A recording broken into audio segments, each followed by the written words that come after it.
In this video, I'm breaking down the exact science of running faster for longer. Whether you want to crush your 5K or go for your first marathon. My name is Nicklas. I'm a sports scientist, physiotherapist, and former professional triathlete, and I've helped thousands of runners get new personal bests. And in this video, I want to cover everything. Biomechanics, training strategies, nutrition, and recovery. And then I want to go over running gear, so you know exactly what you need to run faster for longer and avoid spending your hard-earned money on stuff that really doesn't matter. So by the end of this video, you'll have a complete plan on how to run faster for longer without getting injured. But what does it really take to run faster for longer? To understand speed, we first need to break it down into two components: biomechanics and physiology. In general, there are three ways to run faster. You can take longer steps, you can take more steps, or a combination of the two. So let's start by looking at some common beliefs surrounding your stride. Belief number one is that a shorter ground contact time, which is how long your foot stays on the ground when you're running, will make you more efficient. And a meta-analysis from 2024 actually looked at how different running biomechanics affect running economy. Running economy being how efficiently you use oxygen when you run. The researchers found that ground contact time doesn't seem to have any effect on running efficiency at all. Whether your foot stays on the ground for a shorter or longer period doesn't seem to have much of an effect on how much energy you use. Which brings us to common belief number two, which is that a higher step frequency, meaning how many steps you take per minute, will make you more efficient. Well, according to the study, runners who took more steps per minute tended to be slightly more efficient. This means that increasing your cadence can in some cases make you run faster for longer. Another meta-analysis from 2022 looked at how changing your steps per minute affect your injuries, your performance, and also your running biomechanics. They found that increasing your step rate by 10% can actually help reduce the impact on your knees and your hips. That means that if you run with 160 steps per minute and then you increase it to 176 steps per minute, then your joints take less impact with each step. And this may help you reduce knee pain and overuse injuries. But one of the biggest takeaways is that vertical movement, or how much you bounce up and down, has a noticeable effect on your running efficiency. If you reduce excessive vertical movement, then you tend to have a better running economy because you don't waste energy bouncing up and down, and you can use that energy that you save to make you go forward. So what does these findings mean if we want to run faster for longer? If you want to improve your efficiency, then you should focus on avoiding bouncing up and down too much, and then you should try to have a slightly higher cadence. But biomechanics alone only explain about 4 to 12% of the differences in running economy between runners. That means that factors like fitness level and muscle efficiency still play a much bigger role in overall performance. So let's talk about what those factors are and how to influence them. You've probably heard of training zones. Maybe you've also heard about periodization, things like base and build phases, or training intensity distribution, things like 80-20 training or threshold or pyramidal training. If all of that sounds confusing, I get it. It was for me at first too. So let's make it simple.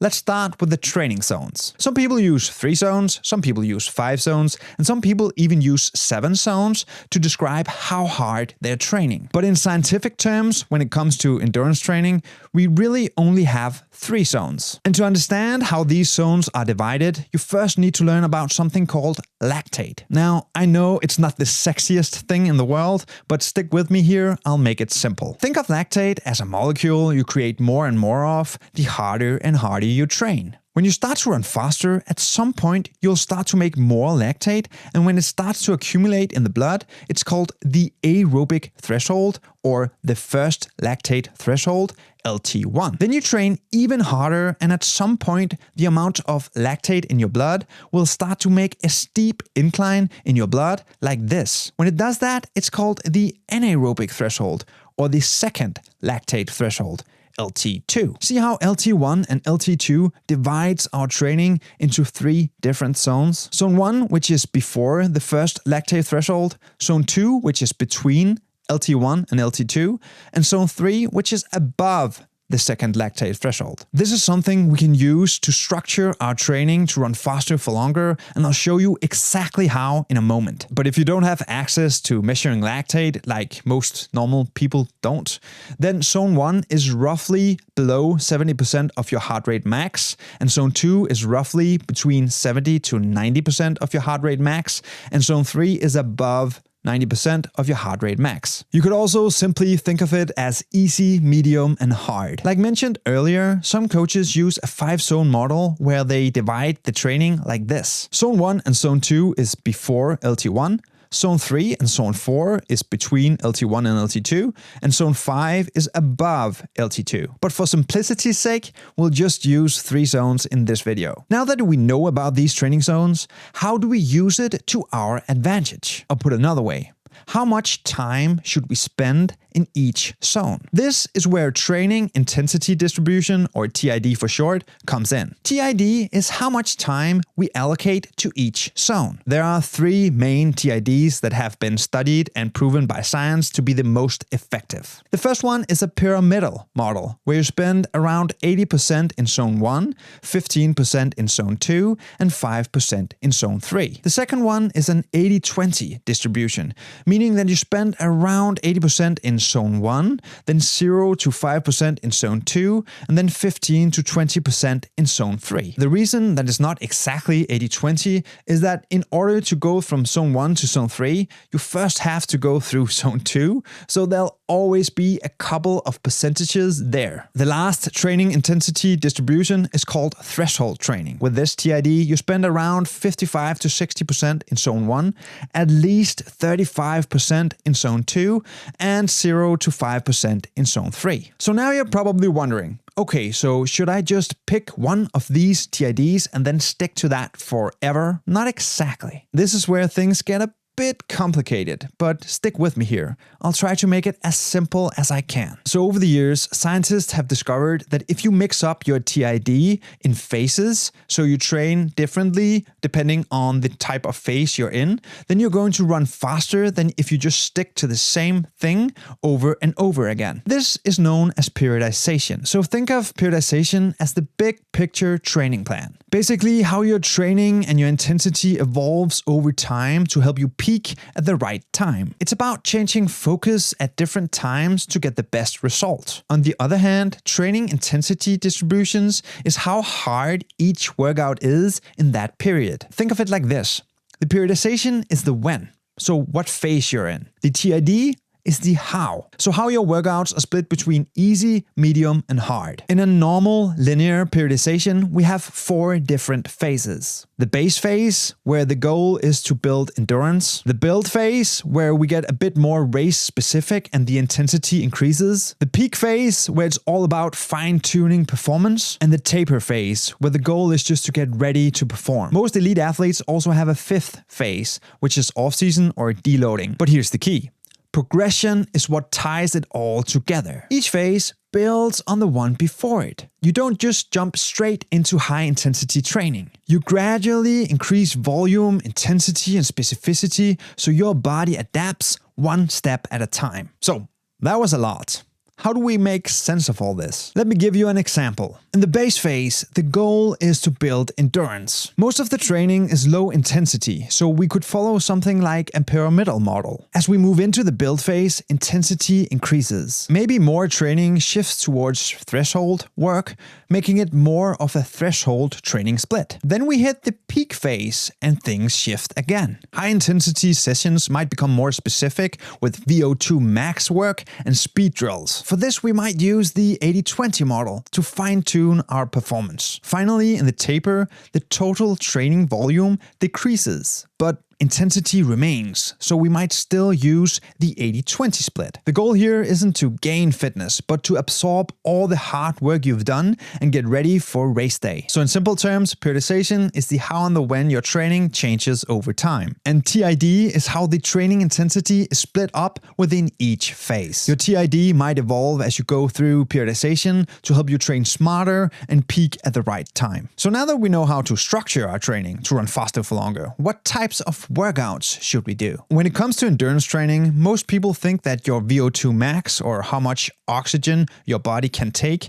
is the ultimate measurement of performance. But it turns out it's not the best predictor of who wins races. A scientific review from 2010 found that while VO2 max sets the upper limit for how much oxygen your body can take in and use, it doesn't tell the full story. Instead, running economy, so how efficiently your body uses that oxygen, is often a better predictor of your performance. Think of it like fuel efficiency in cars. Two cars can have the exact same engine size, but if one uses fuel more efficiently, it will go further and faster given the same amount of fuel. The same thing goes for runners. Those with a better running economy uses less oxygen at a given speed, so they are more effective and so they can run faster for longer. So while VO2 max gives you the potential, running economy determines how much of that potential you can actually use in a race. So what can we make of all this? If you want to run faster for longer, you should focus on increasing your VO2 max. But you should also work on improving your running economy. Besides focusing on your running biomechanics like we talked about earlier, or just running more,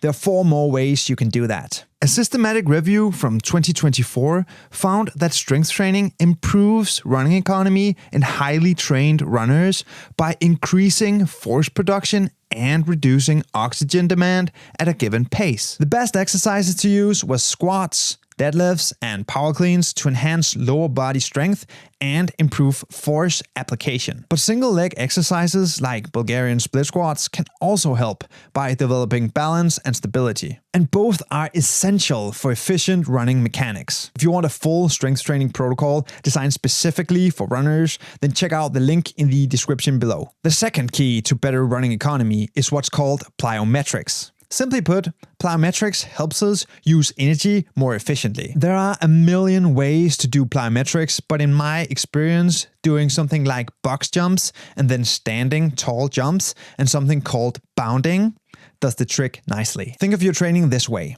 When you push your body hard and then recover, your body gets better. It's like your body thinks, whoa, that was hard. I need to evolve so I can do that better next time. Over time, this makes you faster and less tired on race day. So what's the best way to train for this? Well, there are 5 main workouts. The first one is called VO2 max intervals. Workouts like a 4x3 minutes best average pace with a rest of 2 minutes, or the classic 10 by 800 meter all out with a 200 meter jog in between. These workouts will, as the name suggests, help you improve your VO2 max. The second one is short hill sprints of around 10 seconds. These helps you improve your power and your efficiency. The third way is what's called tempo runs. These intervals are typically longer, so something like 3 by 10 minutes at a hard pace but still sustainable, so think close to that LT2 line. These type of workouts will help you sustain a higher pace for longer by improving your ability to clear lactate. And finally, there are long and easy runs. These balance out your training, helps you build endurance,